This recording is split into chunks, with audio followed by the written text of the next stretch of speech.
Welcome to another exciting moments of, broadcast on Enlightenism. Enlightenism is a new way to think and live. It's a philosophy about living in the present moment and that the greater power is within you. The power in you is greater than the one outside of you. The power within you is consciousness. The consciousness of truth is what I call it. Some people call it God. Regardless of what you call it or the name you use, it's a greater power than all of the things that you believe that's outside of you. It's greater than philosophy, psychology, sociology, all of the things that human beings created to live in this world. I'm going to take a little different twist today, or focus I should say, on the mind-body relationship. The Enlightenism mind-body relationship. And how this is not a game. See, when you're working in the mind with Enlightenism, it's not a game. See, it's not like something you can play with. See, you can play with a lot of things. People do it all the time. They're not really serious about it. So people want to say that they believe, for example, even in the Bible and in Christ and in God. Only so far. See, only so far. When the storms come up in their lives, then the people turn and run.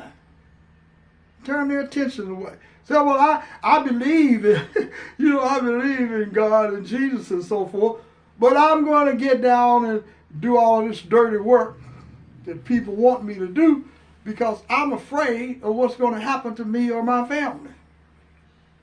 That's what I'm talking about. We only believe in it so far. But when you deal with Enlightenism, you think that way initially, but you have to build up the trust with the power within you. And when you build up the trust with the power within you, then when the storms come, you can stand in the truth about who you are. Who are you aware of being in the moment? Who are you aware of being? Are you willing to make the commitment? Are you willing to make a commitment to say, I am willing to give my life for Enlightenism? That I really believe this power exists within me. And that becomes a challenge.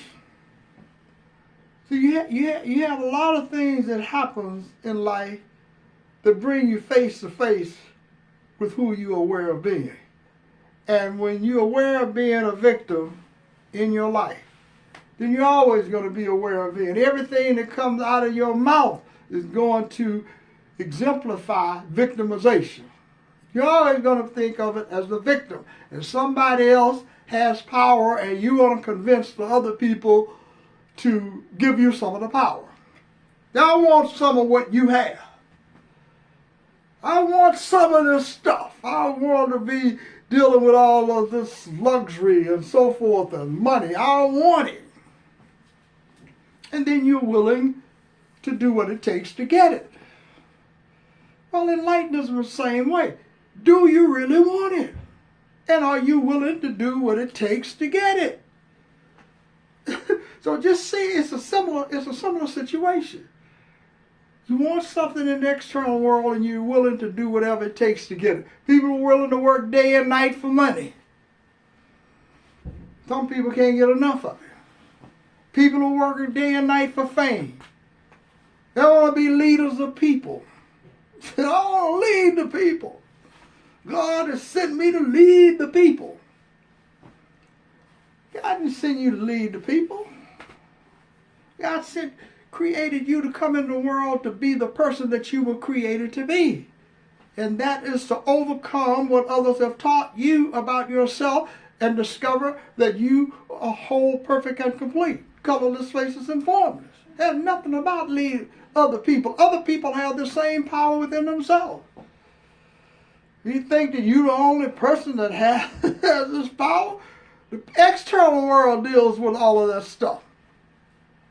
So you want to be like Napoleon, Alexander, or somebody. So I want to lead the people, free the people. This is the new type of freedom. It's called freedom of the mind. So my focus today is going to be a little different, but it's always about a new way to think and live, the Enlightenism way. I want to talk today to focus a little bit on what I've observed happening with a lot of people in this society. And I'm included in the people. Is that what is happening? I notice that there is a significant number of people that I come in contact with of different age groups. And so let's just focus on the age group of 40 and above. Most of the people that I come into contact with, particularly African Americans, on high blood pressure medicine. They're all on high blood pressure medicine. They go to the doctor that's practicing allopathic medicine. They go to the doctor.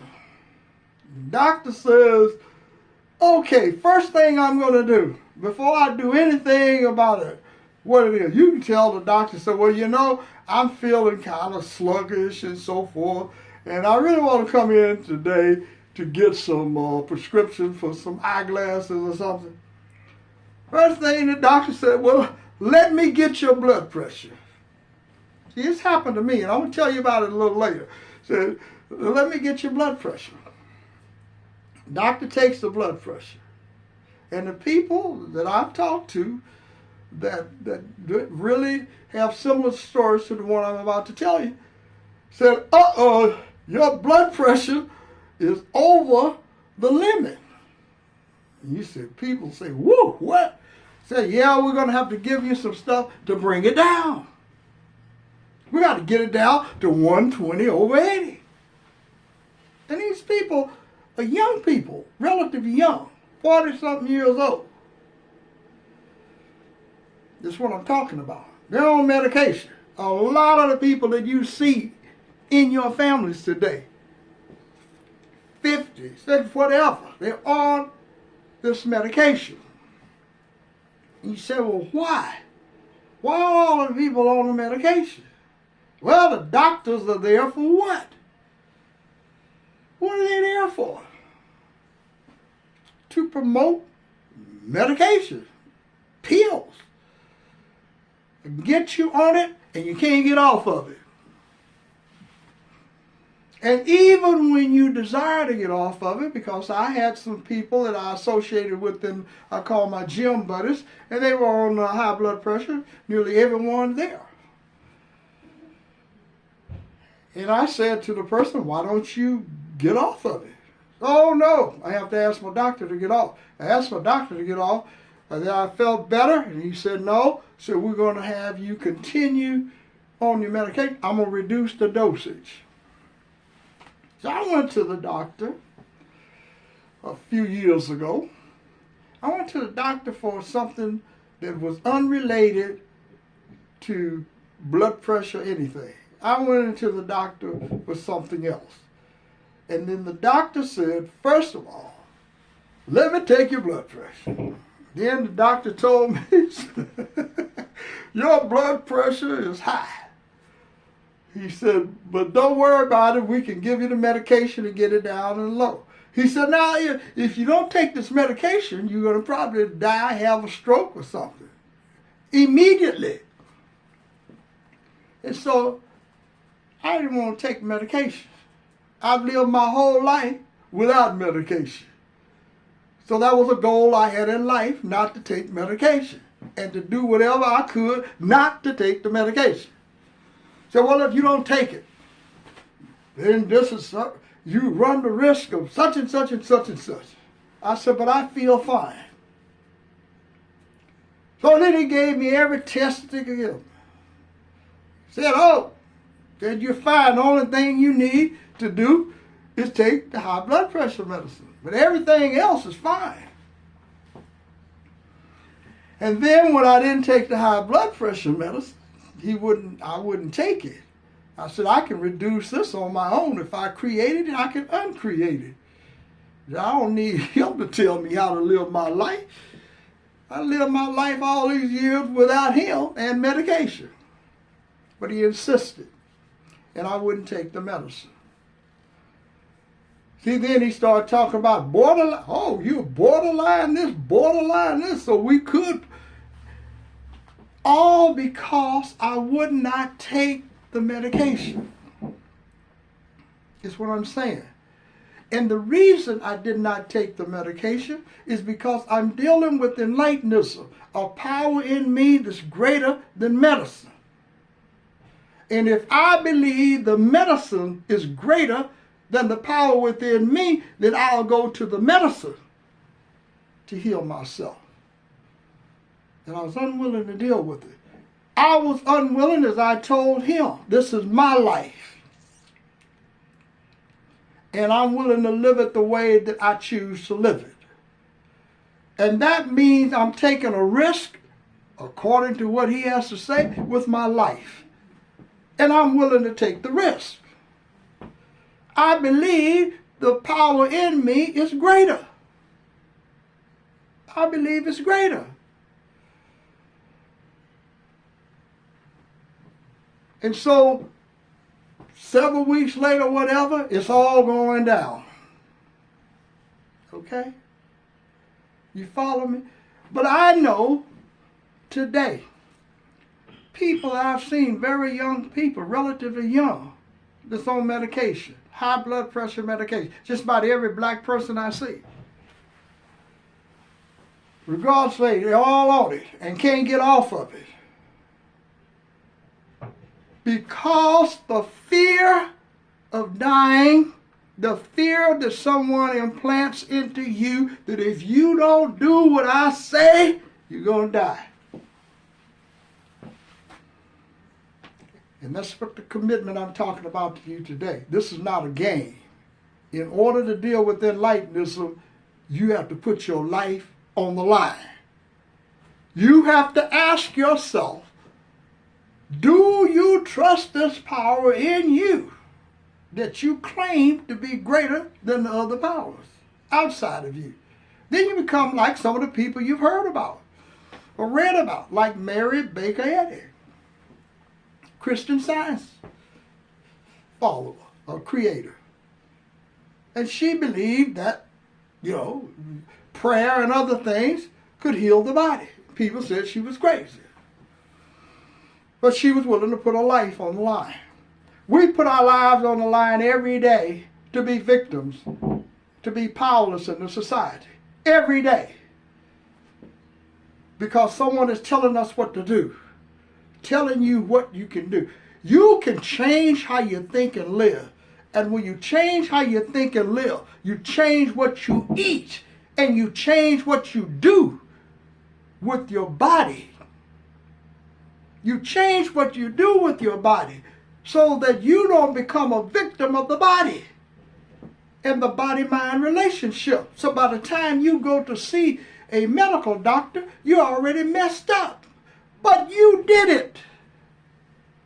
You did it with your eating habits and your lack of physical activity. In the mind, the stress of being a victim in this country will make you ill.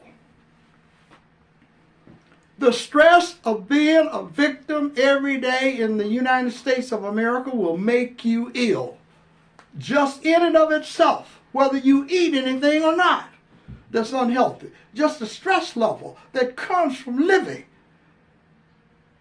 Just comes from living in the inner cities where people are traumatized all the time, looking over your shoulder. And then it becomes, so some people who are getting into naturopathic type thinking are creating a new belief system about high blood pressure.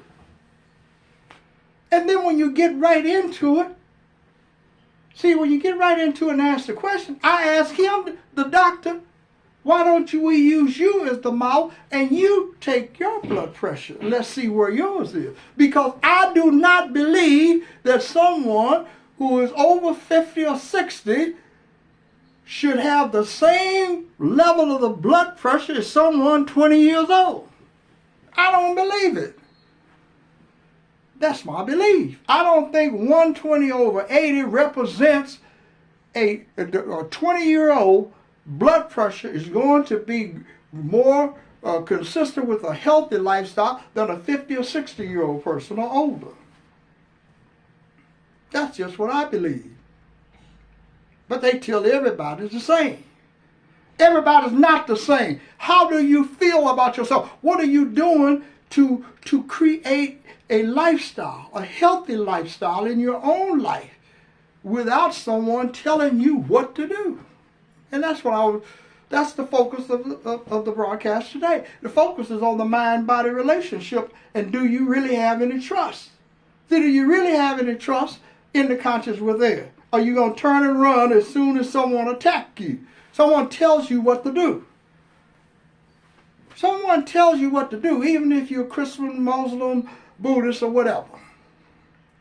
Somebody tell you what to do. Then you'll see how much you love Jesus. So do you really love Jesus? To speak up about what's happening in your life. To speak up. To stop thinking of yourself as a victim. Do you love Jesus that much? All of the people that are talking about they love Jesus are the ones that are succumbing to the victimization that's on the body of society. And they love Jesus. But they don't love Jesus enough. Or love the work he was doing. To give up a way of life. That's what I'm talking about. Stop living the victim's lifestyle, the powerless mind lifestyle. It requires trust in the greater power. You have to believe in this power within you. And when you do, you will discover that I am greater than the I that I created. Thanks for stopping by. I'm Brother Malcolm. Stop by again.